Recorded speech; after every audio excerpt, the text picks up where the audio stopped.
Hello everyone, welcome friends. कभी भी विपत्ति आए, कभी भी कोई भी मुसीबत आए, कभी भी कोई भी समस्या आए, तो हमें जिस व्यक्ति विशेष के ऊपर वो समस्या, वो विपत्ति आए, तो उसके ऊपर मजाक नहीं उड़ाना चाहिए, उस व्यक्ति को सपोर्ट करना चाहिए या फिर मिलके उसका सामना करना चाहिए, एक दूसरे की मदद करनी चाहिए। जी हाँ फ्रेंड्स, इसी से रिलेटेड एक बहुत ही यूनिक स्टोरी मैं आपके साथ शेयर करने वाला हूँ, जिसके अंदर किस प्रकार से किसी विशेष जीव के ऊपर जब मुसीबत आती है, अगर उसका सपोर्ट नहीं करते तो हो सकता है वो समस्या उसके ऊपर भी आ सकती है। जब उसके ऊपर समस्या आएगी तो उसका सपोर्ट कोई नहीं करेगा। So let's start. एक बार एक फैमिली के अंदर एक हस्बैंड वाइफ रहते थे और उनके घर में एक चूहा रहता था, एक कबूतर और एक उन्होंने मुर्गा भी पाल रखा था और एक उनके पास बकरा भी था। फ्रेंड्स, उस फैमिली के अंदर बहुत अच्छी लाइफ चल रही थी, सब कुछ बढ़िया था। और उनके घर में कोई ओकेशन था तो हस्बैंड वाइफ मार्केट गए और मार्केट जाके वो कपड़े खरीद के लेके आए और उन कपड़ों में उस व्यक्ति की वाइफ की भी नई साड़ी और नए कपड़े लाए। फ्रेंड्स, एक रात को अचानक क्या हुआ कि एक चूहे ने उस महिला की साड़ी को काट लिया। अब उस लेडीज को इतना गुस्सा आया कि वो इतनी महंगी साड़ी लेके आई और अभी तो ओकेशन में पहनी भी नहीं है और उसकी साड़ी को चूहे ने कुतर दिया है। और उन्हें ये भी डर था कि चूहे ने मेरी साड़ी को कुतर दिया, दूसरे कपड़े भी ना कुतर दे, और इसीलिए वो मार्केट से एक चूहेदानी ले आए। जैसे ही चूहेदानी घर में आई, चूहे को पता चल चुका था मेरे को पकड़ने के लिए एक चूहेदानी घर में आ चुकी है। अब वो चूहे की टेंशन शुरू हो गई, चूहे की नींदें उड़ गई कि यार अब क्या होगा, अब मैं फंस जाऊंगा। अब उसने क्या किया, एक कबूतर से बात करी। वो कबूतर के पास पहुंचा और कबूतर से बोला कि कबूतर भाई, आप अभी शांति से बैठे हो, आप बिना टेंशन से बैठे हुए हो, घर में चूहेदानी आ गई है। तो कबूतर ने बोला क्या करूं मैं, अगर चूहेदानी आई है तो वो तेरे लिए आया, तेरी गलती की वजह से आया, उसमें मेरा क्या मतलब है, मेरे को कोई लेना देना नहीं है। वो तूने गलती करी है, तू भुगत, तू जाने, मुझे कोई लेना देना नहीं है। उस कबूतर ने उस चूहे की बात पे ध्यान नहीं दिया और वो अपने हाल में मस्त रहा। अब चूहे को टेंशन बढ़ रही थी कि कुछ न कुछ किया जाना चाहिए, क्या करे उसे कुछ समझ में नहीं आ रहा था। तो वो दौड़ा दौड़ा मुर्गे के पास गया। मुर्गे से जाके उसने बोला, मुर्गे भाई आप शांति से बैठे हो, आपको कोई प्रकार की कोई टेंशन नहीं है, आपको पता है घर के अंदर चूहेदानी आ गई है और आप शांति से बैठे हुए।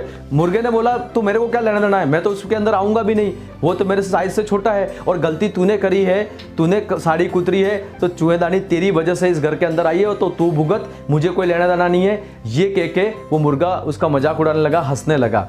अब चूहे को कुछ समझ नहीं पड़ रहा था, कुछ सूझ नहीं रहा था कि व्हाट आई डू, मैं क्या करूं, और उसकी टेंशन बढ़ती जा रही थी। अब जैसे ही मुर्गे ने उसका मजाक उड़ाया तो वो बकरे के पास पहुंच गया और बकरे से बोलने लगा, बकरे भाई आपको मेरी मदद करनी होगी, घर में चूहेदानी आ गई है, मुझे समझ नहीं आ रहा मैं क्या करूं, मुझे आपकी मदद की जरूरत है। बकरा सबसे पहले तो हंसा और हंसने के साथ उसने उस चूहे को बोला, भैया ये सारी प्रॉब्लम की जड़ तुम हो, तुमने ये समस्या खड़ी करी है तो तुम खुद ही भुगतो, मैं क्या करूं, और मेरे चूहेदानी और उस पिंजरे से मेरा क्या लेना देना है, और मैं उसके अंदर आने वाला भी नहीं हूं, ये समस्या तुम्हारी है, तुम इस समस्या से निपटो, ये तेरी प्रॉब्लम है, तू निपट।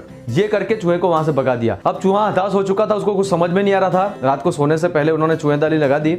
आधी रात को अचानक एक आवाज आई, उस आवाज से उस महिला की नींद उड़ गई और रात के अंधेरे में उसको लगा कि अब चूहा चूहेदानी में फंस गया हो, और इसीलिए वो जैसे ही अंधेरे में उस चूहेदानी की तरफ बढ़ी और उसने जैसे ही चूहेदानी की तरफ हाथ बढ़ाया, और क्या होता फ्रेंड्स, उस चूहेदानी के अंदर एक सांप उधर से गुजरा था, वो सांप की पूंछ उस चूहेदानी के अंदर फंस गई थी, और जैसे ही महिला ने हाथ बढ़ाया उस सांप ने उसको डस लिया।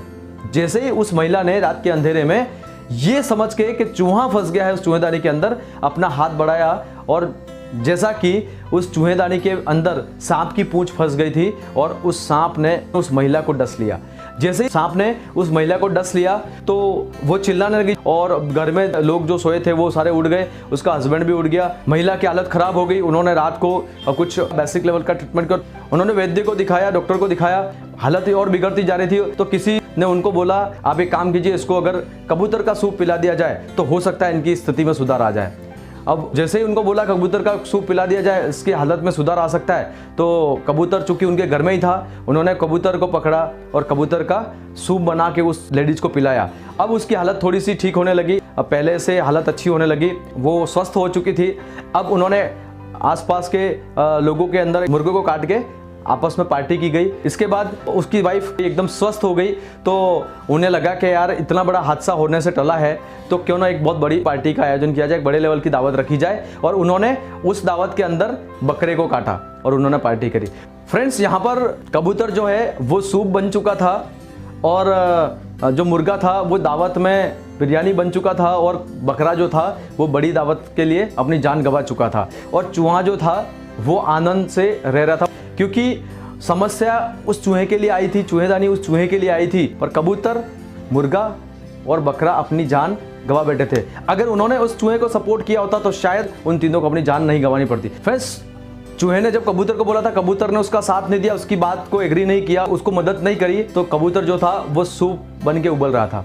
इधर उसके बाद जो वो मुर्गे से बात करी, मुर्गे ने भी उसकी समस्या को सीरियसली नहीं लिया, उसकी बात को नहीं माना, उसकी मदद नहीं करी, तो मुर्गा जो था वो दावत में अपनी जान गंवा बैठा था। और इधर इसके बाद जब बकरे से चूहे ने बात करी अपनी समस्या के बारे में, तो बकरे ने भी सीरियसली नहीं लिया, उसकी मदद नहीं करी, तो बकरा भी दावत में अपनी जान गंवा बैठा।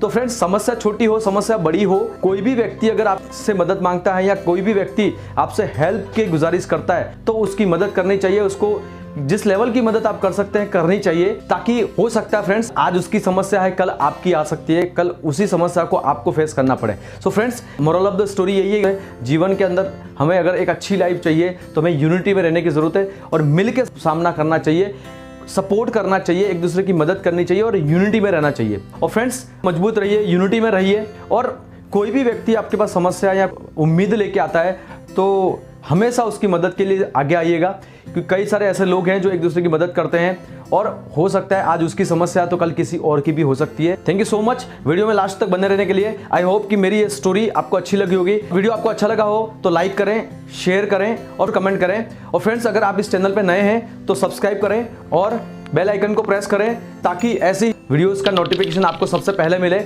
और फ्रेंड्स, मिलते हैं अगले ऐसे ही एनर्जेटिक, जबरदस्त और मोटिवेशनल वीडियो के साथ। तब तक के लिए स्वस्थ रहिए, मस्त रहिए। Thank you so much. जय हिंद, जय भारत।